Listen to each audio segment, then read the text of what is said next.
We have an agenda today for you that's fairly packed, but also will give you ample time at the end to ask some questions.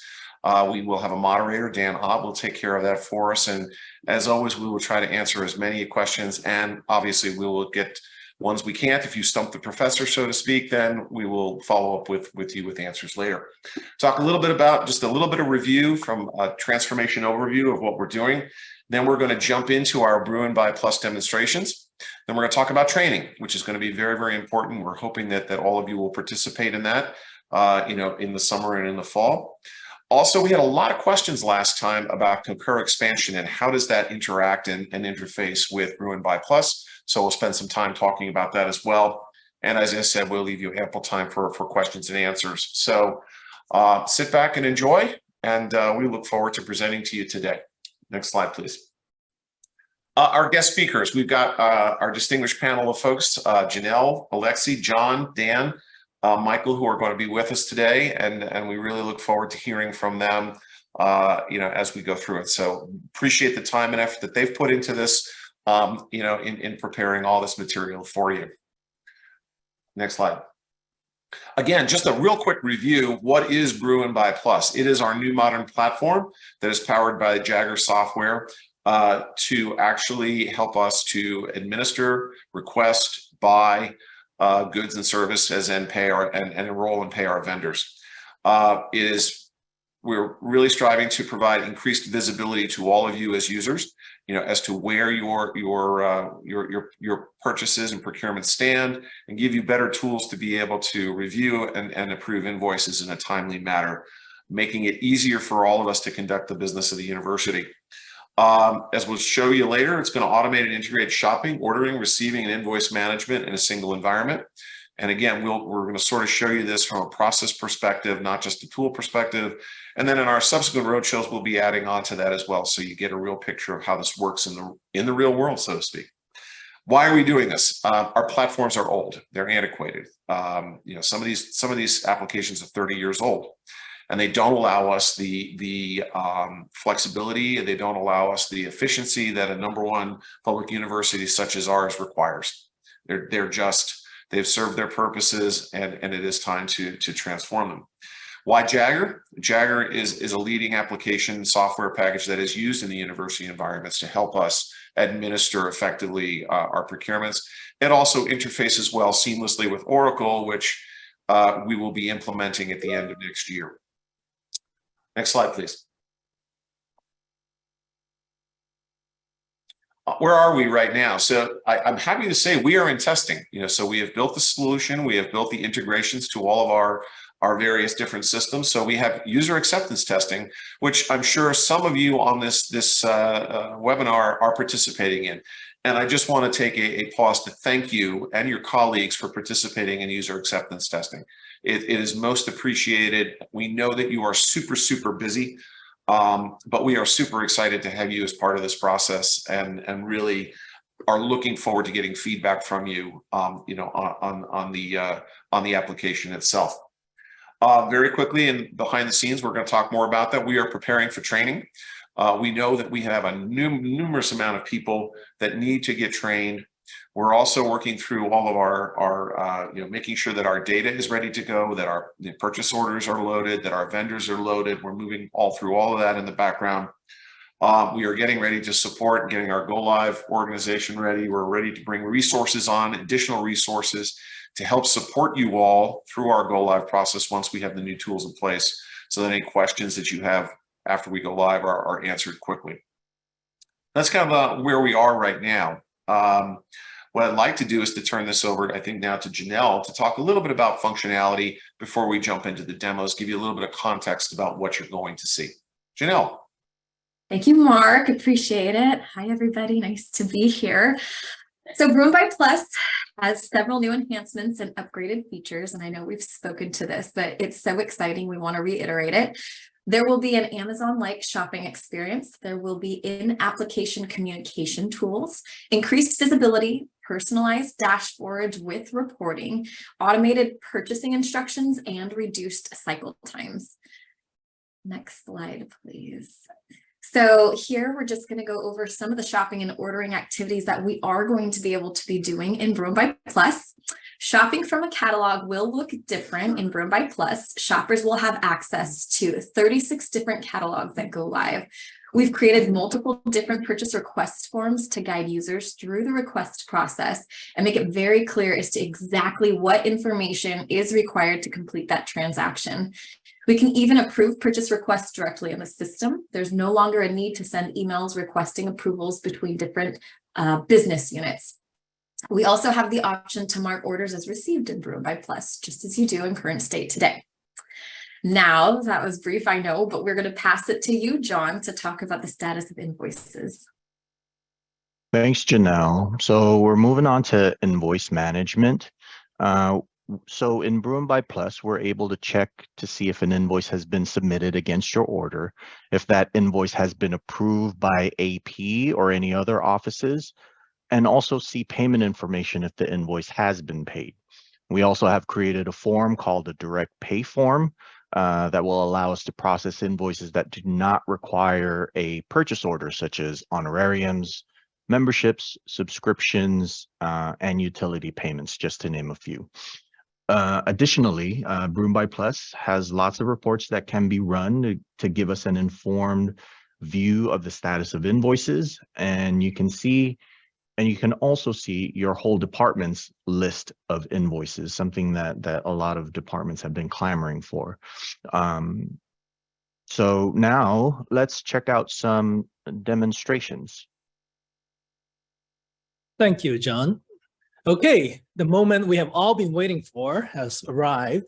Are you ready rather, to see how BruinBuy Plus works? Many of you have likely already seen the shopping cart demo, and if you haven't seen it, don't worry. We'll be showing that again, but this time around, we're going to take you on a journey. And we'll start the journey with a review of the shopping cart demo, followed by our purchase request form demo, and then we'll complete our journey with the invoice status lookup demo. Please be sure to document any questions that you come up, as there will be an option to ask questions in just a bit. Let our journey begin.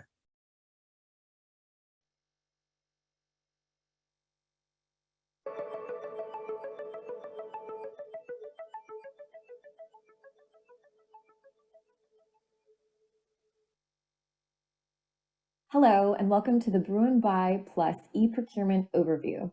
Today, we will be providing an overview of the e-procurement module within BruinBuy Plus and showing you how easy it is to purchase from a hosted or a punch-out catalog. Let's get started.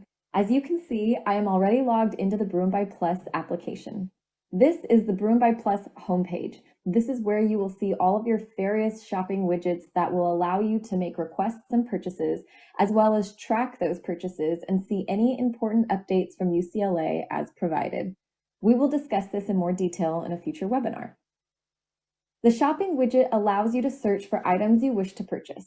This search can be done by entering in various keywords for items, vendors, and even forms. The results you see here are your hosted catalog items. These are items that are provided by the vendor, allowing you to purchase right within the BruinBuy Plus application. It's as easy as clicking on the Add to Cart button. Now, if you'd like to narrow down your keyword search, let's say by product, then here in the by product flag section, you will find categories in which results in your keyword search can be narrowed down. In particular, you can filter for green products by using the green flag. Now, all of the paper that you see is also flagged as green. Now that you have narrowed your search a bit, you can also use the compare feature to compare prices for a specific product or service. In order to compare pricing on items, click the Add Item to Compare icon for each item that you would like to see in your comparison. You can compare up to 4 items at once. You can also select items by vendor, by category, and other options as you see fit. Now, let's say that you wanted to include additional parameters to help narrow your search. Click on the Advanced tab.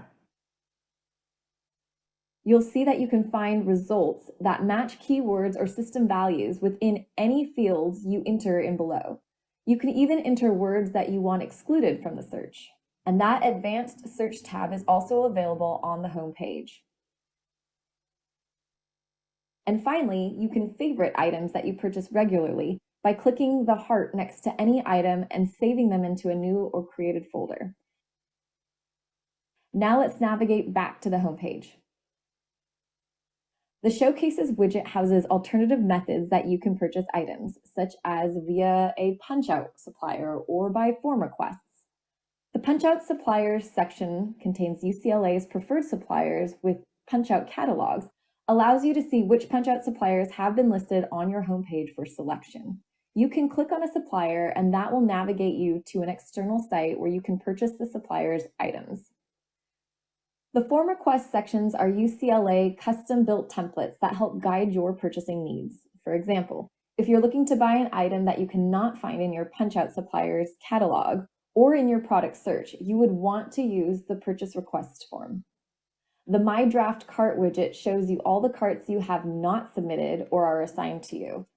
Click on the filter icon to narrow down your results. Click on the cart number to continue working on a cart. In the My Purchase Orders widget, you can see all of your purchase orders, including their existing statuses. You can access your purchase orders by clicking on them. The Action Items widget allows you to see any pending to-dos that you need to complete. For example, if you've submitted a requisition and it has been returned to you by an approver, you can find your returned requisitions link within this widget. The UCLA Message widget contains information for you from your procurement team. You can also expect to find supplier updates, additions, or new information provided by UCLA in the future. And finally, the Quick Links widget contains URLs to important applications outside of BruinBuy Plus. This concludes the overview of BruinBuy Plus's new e-procurement application. We look forward to completing the checkout process with you in a future demonstration. Thank you for watching, and please visit ascend.ucla.edu for more videos.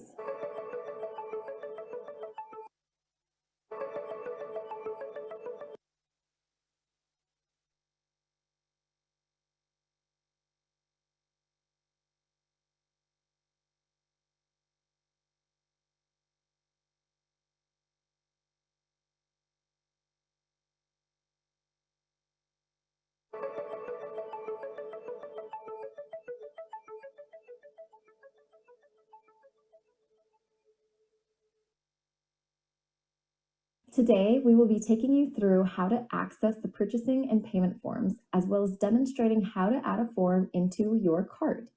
As you can see, we're starting on the home shopping dashboard. However, if you navigate to the Showcases widget, you'll see that there are a variety of forms that you can select from. For example, let's say that you're looking to purchase an item and we're not able to find it within the hosted or punch-out catalogs. Instead, what you would do is submit a purchase request. Let's walk through a purchase request now. As you can see, you'll be met with instructions on how to fill out your purchase request. If you click on Next, you'll be able to give your purchase request a name. For today, let's name it Widget Supplies. This will help you find the form in the future if you wanted to look it up or copy it. In the Vendors tab, you'll be able to select a vendor to whom you would like to order. Let's search for the vendor within BruinBuy Plus. Next, let's move on to form fields. Here, you'll get a brief overview of what selections need to be completed. Under the Progress tab, you'll see which areas are complete and which areas are incomplete. This is also indicated by the triangles as well. This means that there are required fields in this section that you must fill out in order to progress. Let's start with the first section, General Information. Required fields are noted with a black star, such as the one on this question. Once you have provided an answer to a question with a black star, the field requirements have been satisfied. For example, let's say we're buying widgets. This question is asking what type of commodity we're submitting a purchase request for. Let's select goods. Next, we need to select the funding source. Let's select federal funds. If a deposit or only a portion of a payment is being submitted, Indicate the percentage in the next field as a whole number. So if 20% is being asked as a prepayment for a service, place 20 here. For now, we'll leave it blank. Next, we need to indicate whether this purchase request will present a conflict of interest. Let's select No. You can see what conflicts may exist by clicking the tooltip here. Now that we've answered all of the required questions, we can save our progress. Did you see what happened to the sidebar within the purchase request? Additional sections appeared based on your selections. This is BruinBuy Plus's way of guiding you through the form process.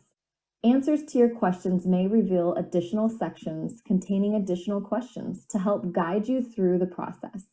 The goal here is to ask all questions up front, so procurement or AP don't have to follow up with you during the review process. This should alleviate some of the back and forth issues we have. We will get to those sections soon. For now, let's move to the line items. Here you can indicate how many lines you'd like to add to your purchase request. Each line will be representative of each item you'd like to buy in your request. When you select the number of lines, additional information will pop up, allowing you to input item description, price, quantity, unit of measure, a service start or end date, if applicable, and whether the item should be taxable. Now that we've entered in our line information, we can continue. Let's move on to those additional sections that popped up based on our initial questions, starting with goods questions. We have some additional questions we are required to complete. As we mentioned before, these questions are designed to create a guided buying experience so you can be prompted to provide required information and documentation that is specific to each purchase request. By answering these questions, you will ensure that your request is accurate, clear, and as concise as possible. Let's assume these widgets are actually a controlled substance. You can see when I select controlled substances, it brings up some additional questions. I will say, yes, I have a license and provide my license number. Since this is federal funds, the next page has some related questions. I'll keep it simple and indicate this is a grant. If you had a more complex federal fund, you may see additional questions depending on your answers here. The review and submit section is our final check to ensure that all the requirements within this form have been satisfied. I can add this filled out form to my favorites, which makes it easy to reuse for future orders and only update any information that has changed. We'll cover favorites more in a future video. Or I can add it to my cart now and prepare for checkout. Make sure that your cart is empty before submitting, as BruinBuy Plus won't allow for regular purchases and purchase requests to be part of the same cart. Now let's quickly create a second form. I'll return to the home page and click Purchase Request again. Let's skip to the vendor selection and select the same vendor as before. This is the same screen we saw a few minutes ago, but this time we are going to select services as well as non-federal funds and no conflict of interest. We are back to the line screen. We will select one and describe our services. So now we will see a new page called Service Questions, as opposed to the Goods Questions on our previous form. This page asks questions about the type of service, the service location. To keep it simple, we will select Equipment Maintenance, and all work will be performed in California. However, as we saw earlier, additional questions may be displayed depending on how you fill out the form. For example, if you select Covered Services,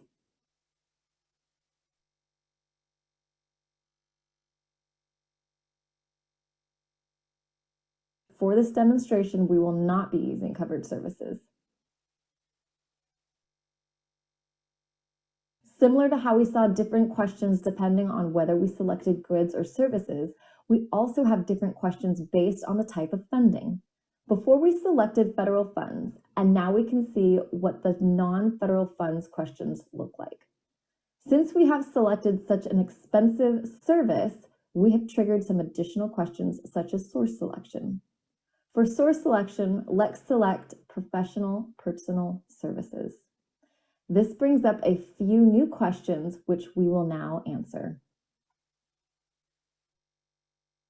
The next question is not required, but if you have any documentation to support your price reasonableness, you would attach it here. The next screen would ask questions about liability insurance waivers, if applicable, but since our purchase is over $100K, this does not apply. Now, we are back at the review and submit section, so I can add it to my cart now and prepare for checkout. From this point forward, the checkout process is the same as we have seen for shopping from a catalog. Please review our shopping video if you would like to refresh your memory. Thank you for attending this BruinBuy Plus demonstration, and I look forward to sharing more with you in the future.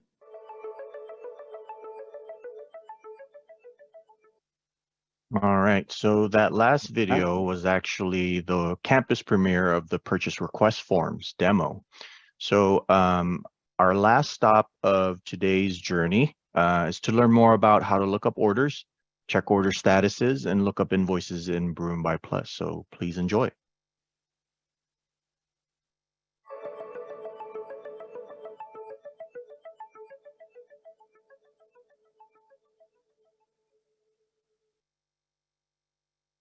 Thank you all for attending. Today we want to continue our hot topic demos of BruinBuy Plus. We previously covered shopping and the checkout processes. Today we'll show you how to look up orders and see their status, including invoice payment status. I'm John Tan, your friendly neighborhood procurement excellence analyst. Let's jump into it. Looking up a status in BruinBuy Plus. After logging in with single sign-on, you will arrive at the BruinBuy Plus homepage.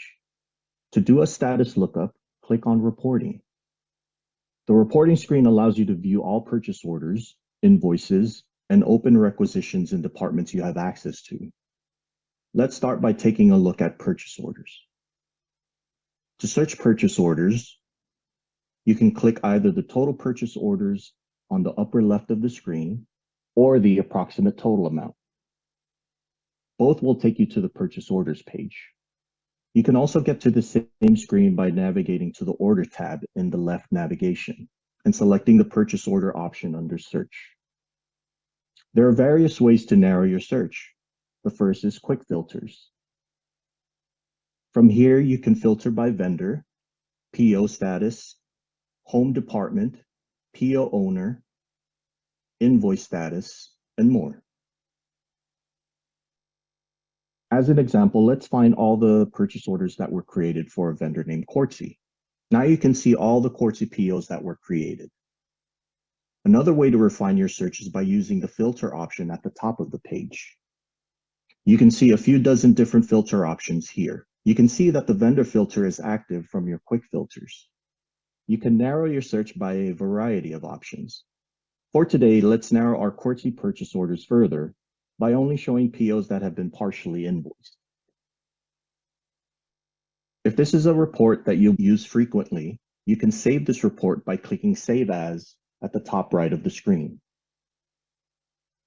You can also use the pin filters options to make this your default search layout. Finally, you can export search results to Excel at any time. Now that we've narrowed down our search, let's take a look at a PO in closer detail. To do that, we'll just simply click on one of these PO numbers. The purchase order opens on the status page. General information covers PO details like the order number, vendor name, dates and totals, as well as information about the order owner.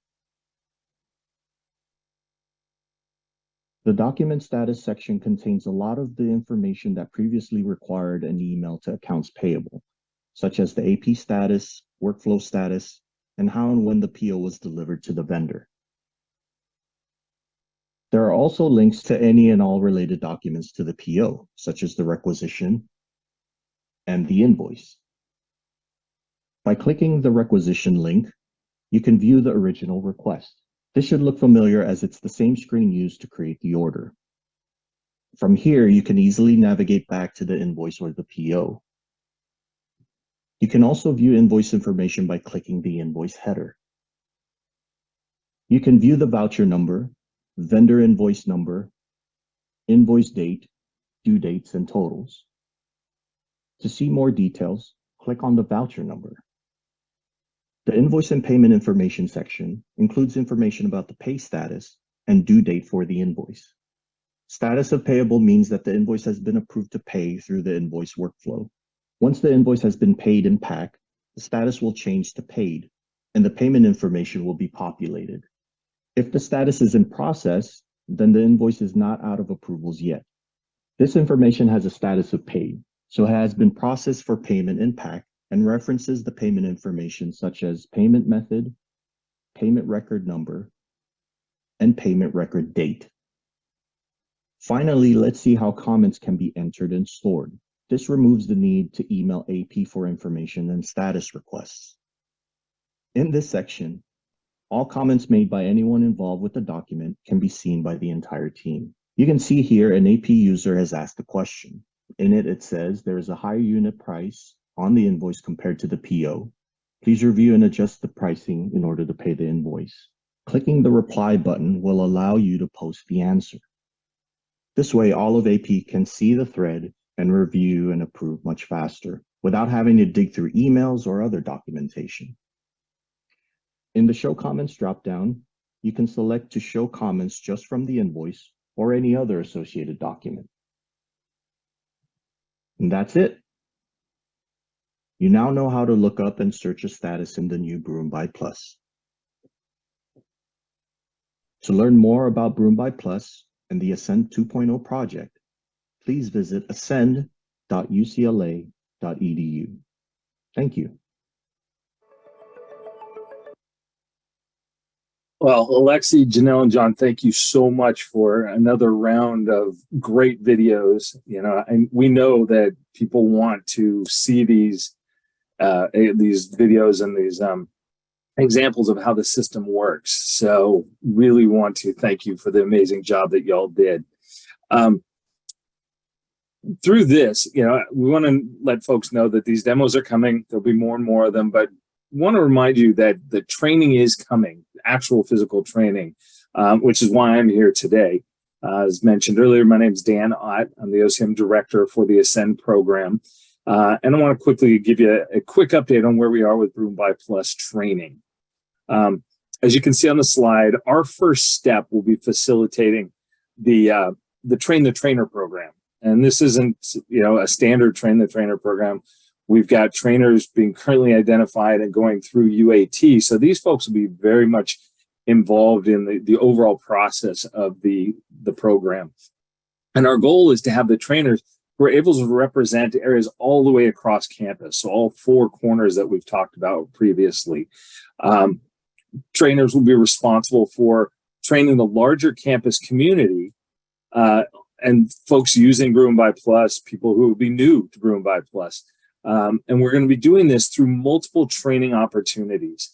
We're looking at facilitating instructor-led training. We're going to look at open labs and using these trainers to help guide end users through scenarios.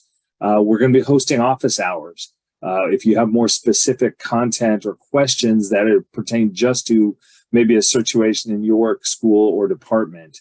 So we really, again, giving folks the opportunity to address training in multiple fashions. And one of the things that we'll be talking about, you know, you see it in the bottom corner, in addition to the instructor-led office hours and those types of things, we'll have multiple e-learnings. You know, we'll have, similar to the videos you're seeing, we're going to have e-learning courses. We'll have the videos and FAQs.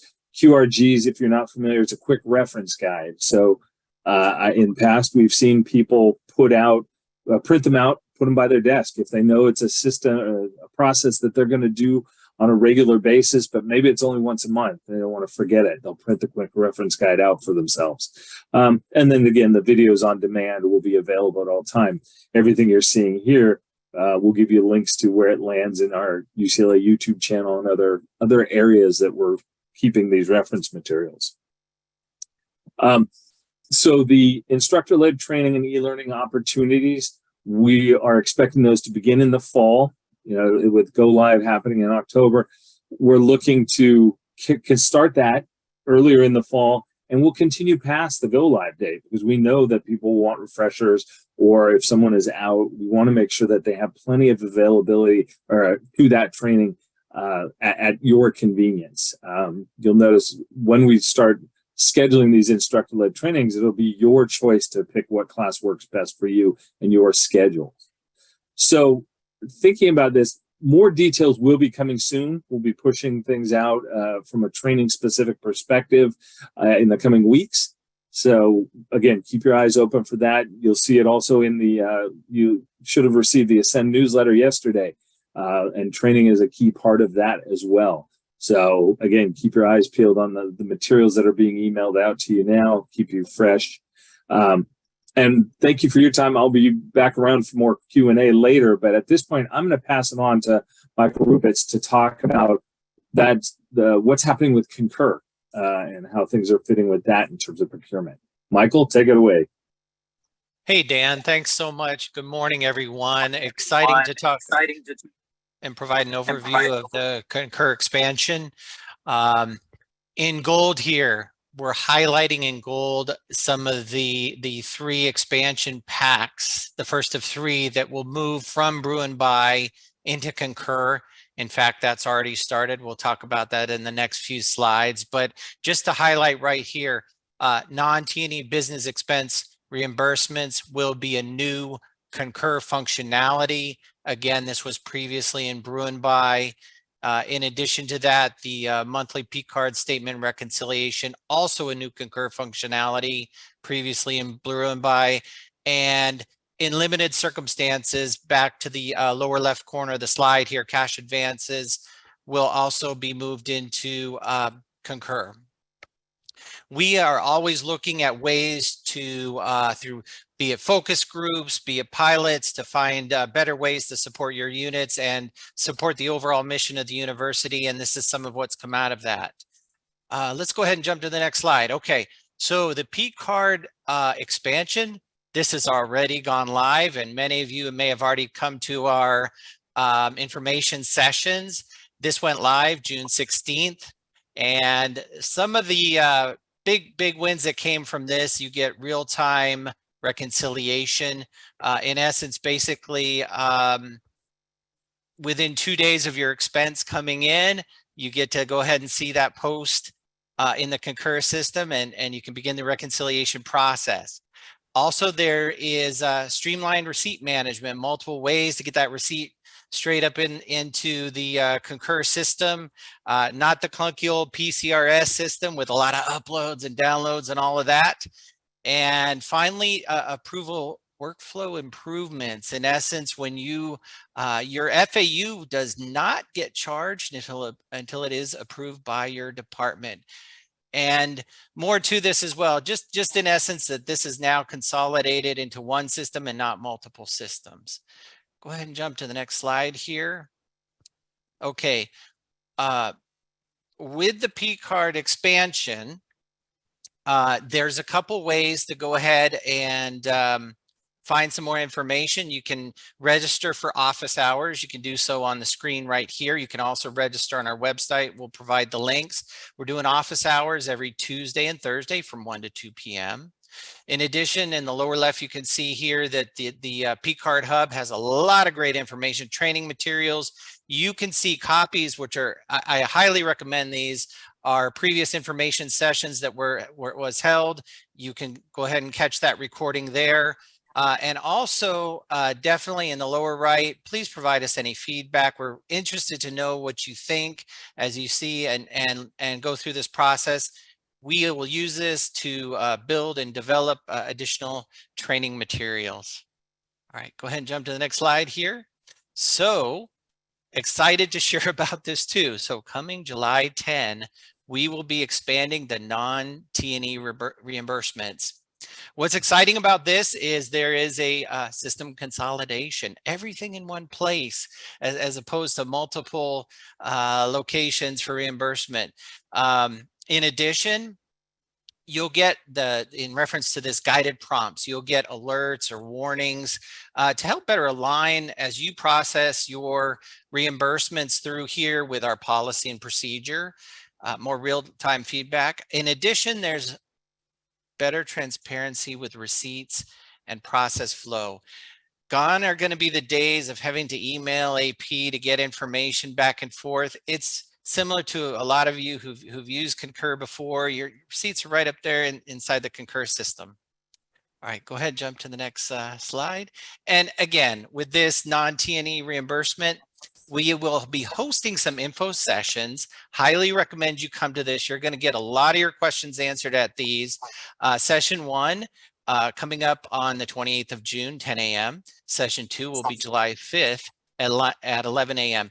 As I mentioned before, you can register here, via the barcode, or we also have registration available on our website, and I think it's also been provided in the chat as well. So these also will be recorded, and the recordings will be available after July 5th. Go ahead, jump to the next. All right. The key thing is to stay in the know. We're constantly updating as we go through here. You can find updates to what's happening with the Concur expansion on our website.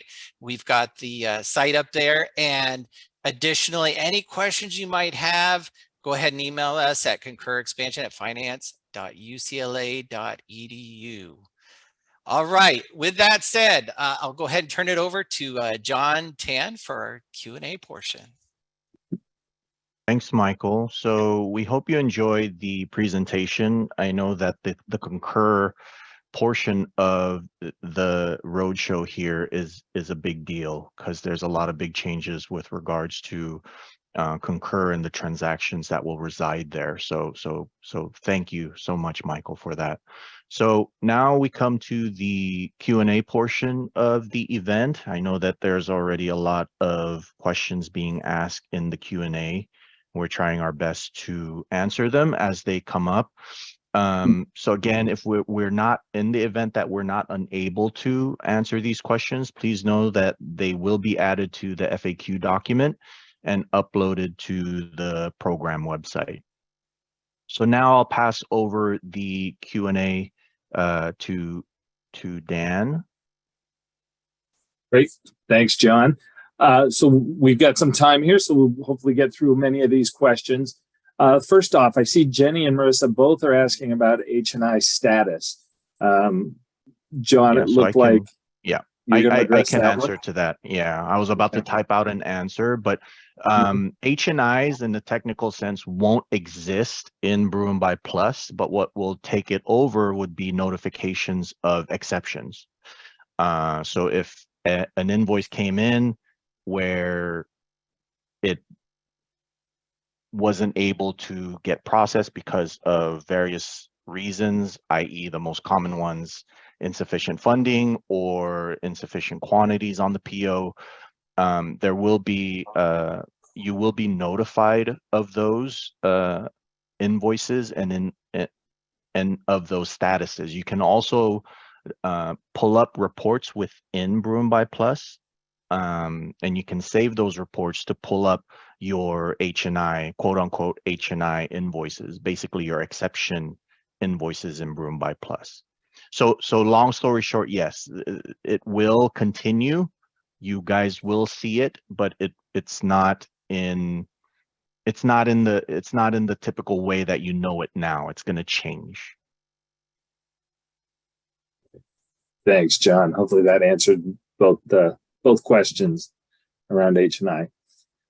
Next question up is, will we be able to run reports using QDB for the BruinBuy Plus transactions? We have one of our experts. The answer is yes, but I'm not the QDB expert, but I know that there is integrations. Excellent. Great. Thanks, Janelle. Kelly, how are you doing today?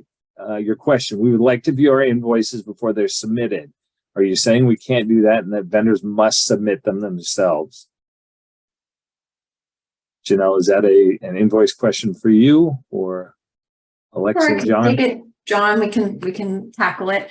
So in the Yeah. future state, when a purchase order gets sent to a vendor, there will be instructions printed on the purchase order for where vendors are to be sending in their invoices. There is going to be one email address, and that email address is the only way invoices will be able to get against a purchase order entered into BruinBuy Plus. So once an invoice gets entered, the department buyer or the end user who created that PO can get a notification alerting them that, hey, an invoice has come in against your PO. You can then click into the link that you get through the notification to go to the invoice. At that point, you can review the invoice. If you have an issue, a concern, there is a way to comment to AP, hey, this doesn't look right, or something's going on, or I ordered one, not two.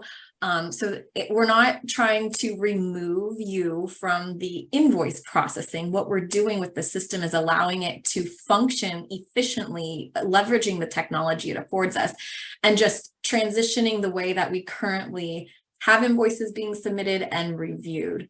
I know there's a lot of questions around that, so hopefully that kind of answers what's being asked. Thank you very much, Janelle. Tanya, she's asking, will the dashboard show all transactions like the PAN inbox? Okay, so yeah, PAN notifications when we go live with BruinBuy Plus will no longer exist, and we will be able, perhaps at one of the next events that we host, we can walk through what that will look like in BruinBuy Plus.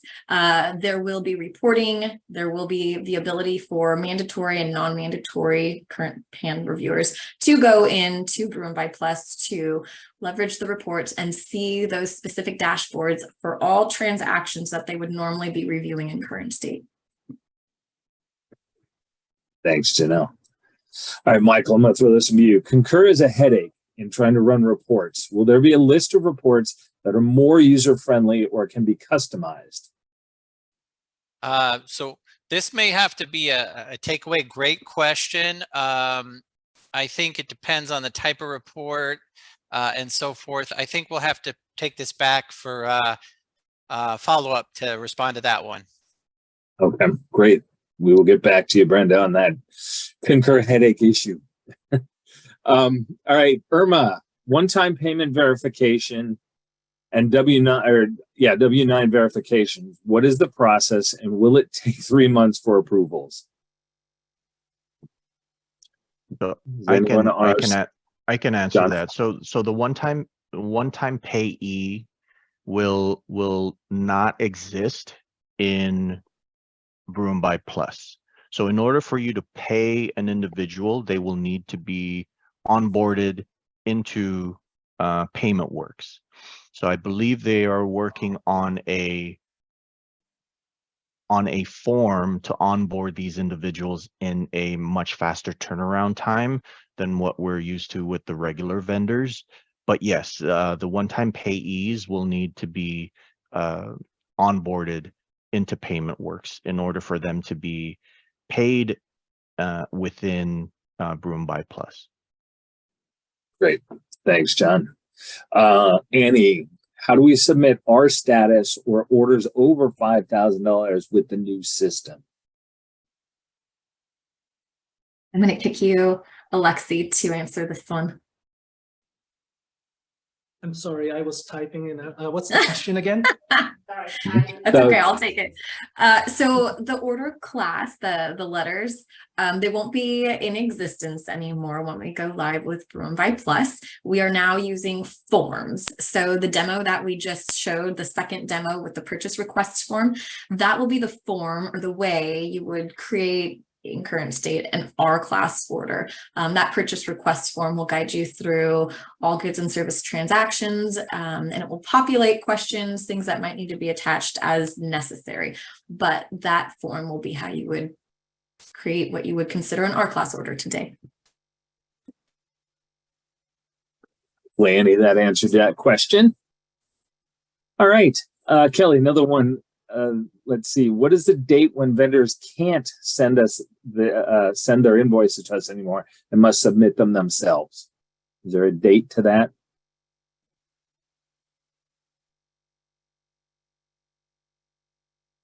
Yeah, I'm assuming it's the invoices, right? So if it's the invoices, when we go live, that transition will start, and we've got a lot of communication support that we are going to leverage in connecting with our vendors, letting them know UCLA is going through this transition, what dates look like, what the processes look like. So we are actively engaging and working with building these communications currently so that we can send them to our vendors so they don't feel lost, don't feel like this is spam, but feel authenticated by knowing, okay, this is the right process. And on this date, this is when this new process transitions.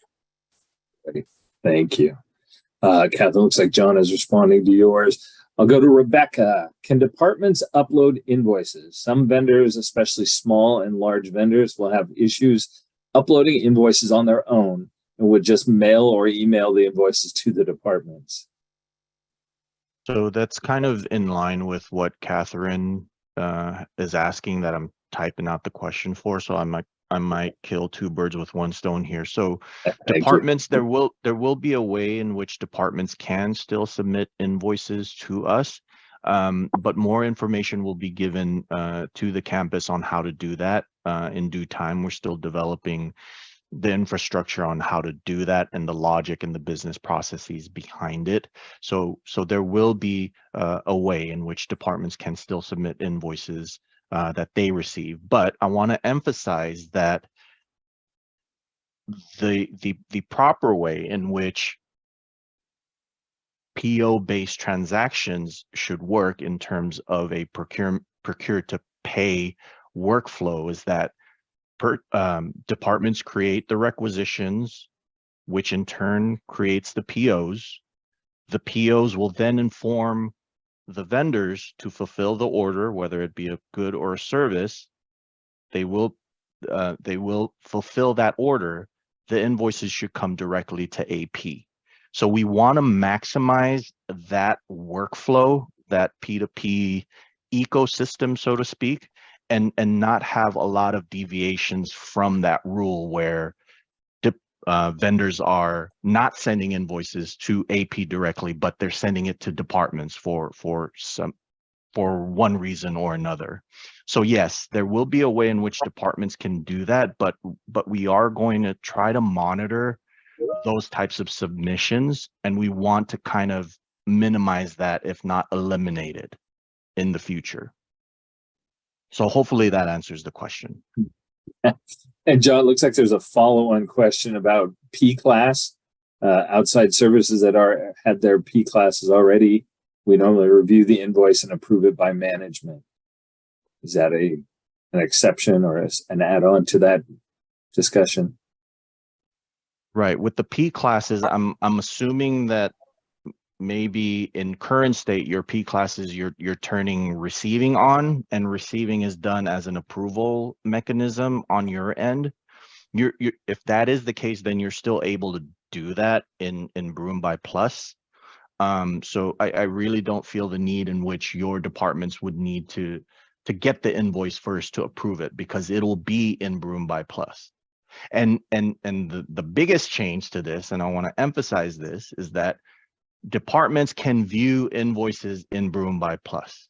Whatever we receive, whatever AP receives, once it's in BruinBuy Plus, it's not exclusive to just AP. Departments that place orders will be able to see the invoices that are tied to their POs. So I want to make sure that I alleviate any concerns there that departments have currently where they're not able to see invoices that come directly to AP. That'll all change. You guys will be able to see that. Thanks, John. Appreciate that. Catherine, hopefully that answers that question for you. Suzanne asks, how can we review the current H&I report through the BruinBuy Plus?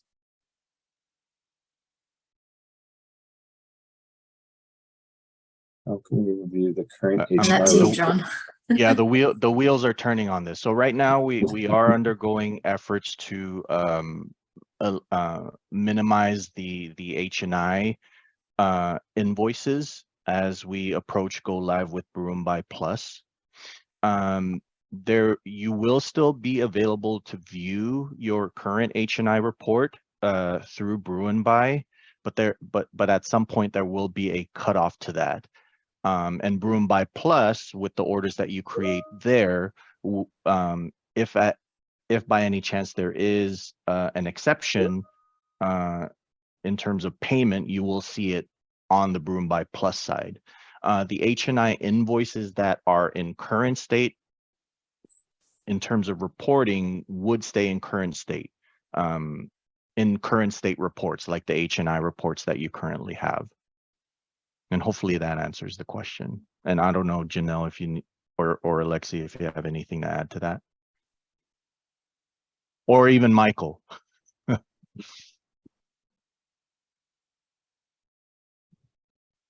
Hopefully that answered the question. Yeah. From an H&I perspective. All right. Raina asks again, sorry if I missed this. We will not be submitting the invoices from vendors in the AP submission system anymore once BruinBuy Plus is live. I believe that is the plan. Yes, yeah. We're going to give the campus and the vendors a one-stop option to submit invoices, so that there's no confusion as to where things go. Right now, there are places in which you go to if you're a department, you go to the invoice submission site. If you're a vendor, you go through Transepta. In BruinBuy Plus, it's basically going to all be melded into one place in which vendors and departments can send invoices through us via email, basically. So more information on that for sure as we approach go live with more details. All right. And one thing, just to add on to that real fast, sorry, is we want to learn to trust the system. The system is actually going to work for us against us. So we want to leverage the opportunities and technology that the system has. So we're not having AP receive all kinds of duplicate invoices. They're getting in the invoice so that they can process against it instead of going through all of these invoices and then discovering, oh, this was a duplicate. So if we can start to trust the system will actually work for us. And that's what we've really been focused on and designing in the background. So we'll get there. It's a big change, but we will get there. Thanks, Janelle. Looks like John's answering that follow on about the fields for invoicing. Irma has a question, which I think relates back to the one-time payee W-9s. Will we still have to notify you if they are a U.S. citizen for those one-time payees? Hopefully, Irma, I'm capturing your thought process. Yeah, I don't believe so, because if they are onboarding in PaymentWorks, that answer should be that question should be answered for us via the registration information within PaymentWorks. Okay. Yeah. Great. Awesome. Thank you, John. Michelle, great question. What about if you have an issue? Excuse me. What if you have to issue a refund to a patient? So patient refunds will be handled offline from outside of BruinBuy Plus, because we know of the HIPAA compliance issues that we might have with having patients sign up as vendors in PaymentWorks. So more information will come to that with regards to patient refunds, but it will be handled outside of BruinBuy Plus. Awesome. Great. Thank you. Catherine, looks like Janelle is responding to your question. So Richardson, does PO order number get sent to vendors if it's created via direct pay form? Our department receives invoices from our vendors for approval before they are submitted to AP. In these instances, how do we get invoices uploaded for payment from the department end? So I can take this one. So Richardson, the direct pay form will not generate any PO numbers.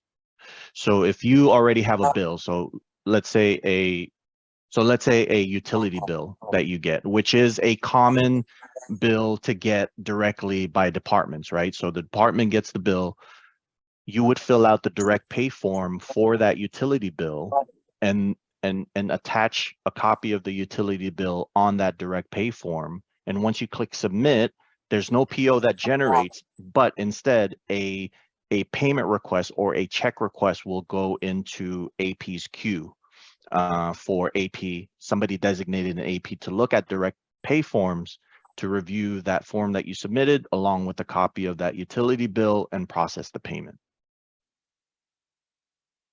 Right. So I wanted to just take note, we have about 3 minutes left on the call. And John, I think you have another slide that you want to address. Just to recognize there are 30 open questions. We will address all these questions back through the Q&A, not through the Q&A, the FAQ. They'll be posted out. We're going to share some links on where you can find the answers to these questions.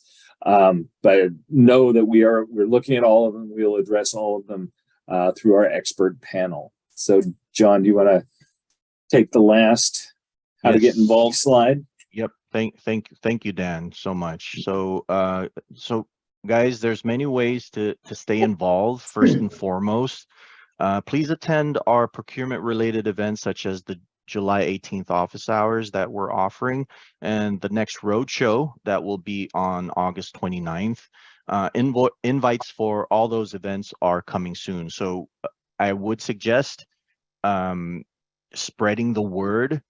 The more people we have participating in these BruinBuy Plus office hours and the road shows, the better. So please, I can't emphasize enough. Let your colleagues know who may not necessarily be in the know with things Ascend 2.0. If this affects them in one way or another, feel free to spread the word. So with that said, I'd like to also have you guys take our change readiness survey that's closing tomorrow. I believe we will send out the links to that. But we also suggest on the bottom of the page before. Oh, right. So we also suggest checking out our YouTube channel for system demos, our website, the newsletters, or even our hot topic webinars. So with that said, any final words, Dan? Just a huge thank you to everyone who made it through the hour with us. We really appreciate it. John, Janelle, and Alexi, thank you for fielding all the questions. They're coming fast and furious. So I appreciate you being nimble with those. And again, we have had 31 open that we will get addressed. Make sure everyone goes out and checks out the FAQs to see where your responses are being addressed. So again, thanks everyone. Have a great Friday tomorrow, and look for the next Roadshow will be coming up soon. We'll keep you posted and show more new videos. Thank you, everyone. Have a great day.